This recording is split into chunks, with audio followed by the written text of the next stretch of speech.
France, a nation celebrated for its elegance, style, and a certain je ne sais quoi that extends even to its automobiles. Today, we're going to rediscover 5 of these hidden treasures that once embodied French flair and performance, yet now linger in the shadows of automotive history.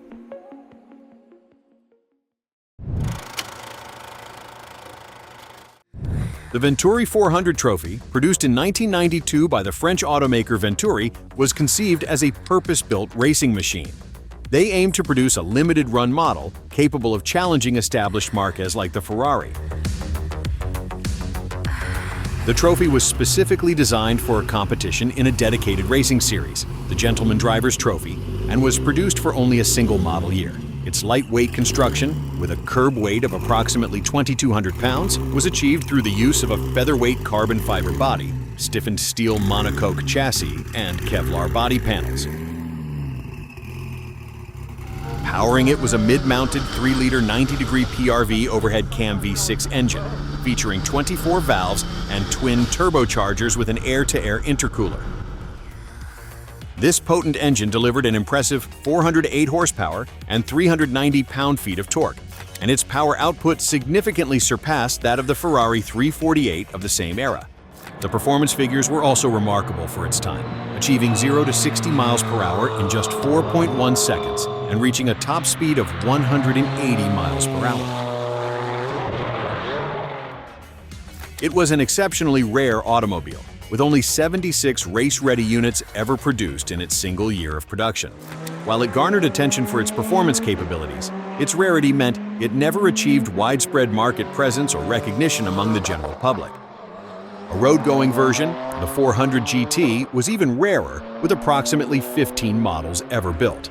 The fact that only one 400 trophy has been sold via an online auction in the last 5 years, with an average price of $207,000, highlights its rarity and the niche market it occupies.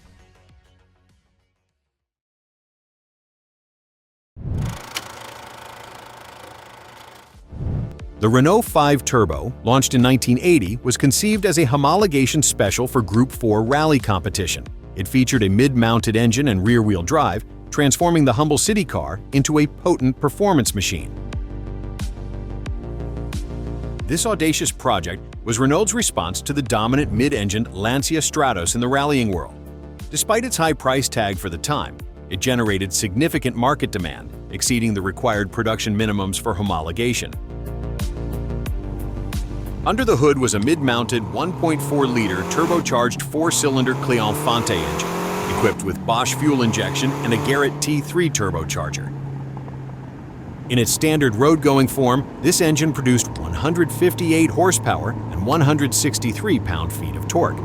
Power was delivered to the rear wheels through a 5-speed manual transmission.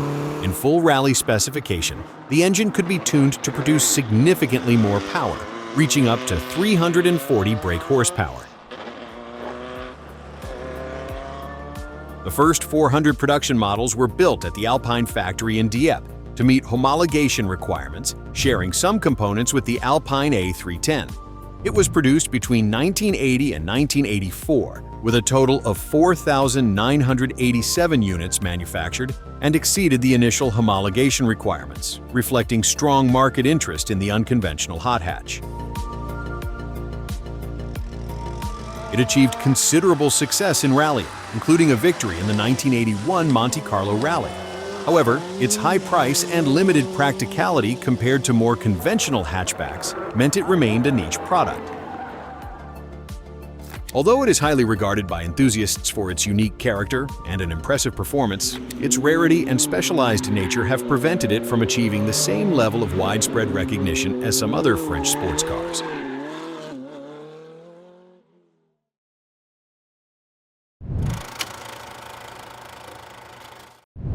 The Matra Murena was produced by the French engineering group Matra in collaboration with Simca, later Talbot, from 1980 to 1983. It was the successor to the Matra Simca Bagheera and aimed to address some of its predecessor's shortcomings while retaining its unique features. It was the last sports car produced by Matra before the company shifted its focus to minivans with the Renault Espace. Despite positive reviews from the motoring press, it suffered from disappointing sales figures. It retained the distinctive three-seater configuration with a driving position flanked by 2 passenger seats. It was available with 2 engine options, a 1.6-liter engine producing 92 horsepower and a more powerful 2.2-liter with 118 horsepower. Both engines were inline 4-cylinder units mounted transversely in the middle of the car, driving the rear wheels through a 5-speed manual transmission. The Murena had a relatively short production run, with a total of 10,680 units manufactured between 1980 and 1983. Sales figures were disappointing despite positive reviews. Several factors contributed to this, including its relatively high price during a European recession, competition from increasingly capable hot hatchbacks, and lackluster marketing. The demise of the Talbot brand also likely contributed to its obscurity. Despite its innovative features and positive reviews, it never achieved widespread recognition and remains a relatively unknown gem from the early 80s.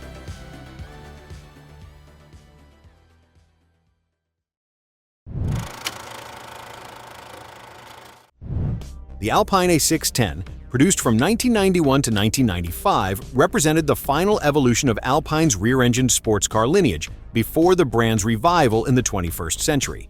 It aimed to compete in the luxury sports coupe segment, even being positioned as a rival to the Porsche 911.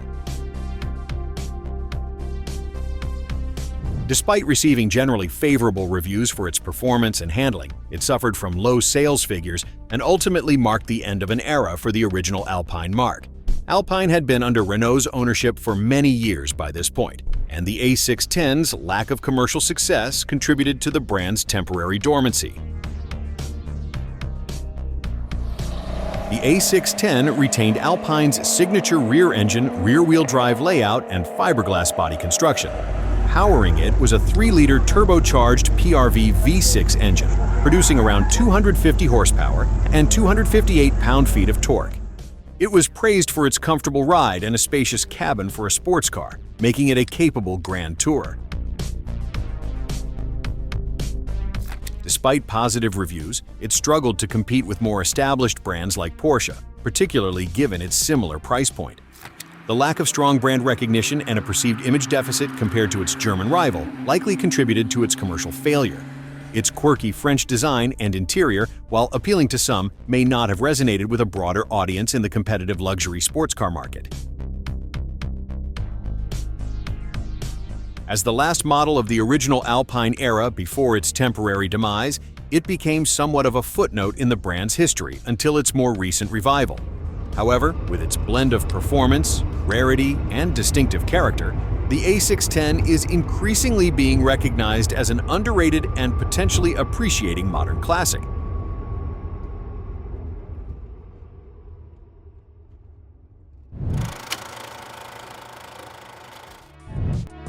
The Peugeot RCZ was a stylish 2+2 coupe produced from 2009 to 2015. While the standard RCZ offered a blend of attractive design and decent performance, the RCZ-R, introduced in 2014, represented a significant step up in terms of power and driver engagement. Developed by Peugeot Sport, it aimed to elevate Peugeot's image in the sports coupe market. It retained the distinctive double-bubble roof and sleek silhouette of the standard RCZ, but featured more aggressive styling cues, including a fixed rear spoiler and larger alloy wheels.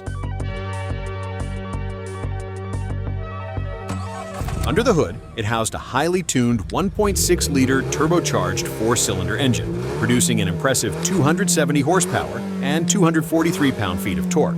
This made it the most powerful production model in Peugeot's history at the time of its release. Power was sent to the front wheels via a 6-speed manual transmission, and a Torsen limited slip differential helped to manage torque steer and enhance traction. The performance figures were also notable, achieving 0 to 60 in just 5.9 seconds and reaching a top speed limited to 155 miles per hour. While the regular RCZ had a total production of over 67,000 units, the high-performance RCZ-R variant had a much more limited production run of only 3,054 units. It was positioned as a niche model within the Peugeot lineup, And while it garnered positive reviews, it was ultimately discontinued without a direct successor as part of Peugeot's broader strategy to focus on more mainstream models.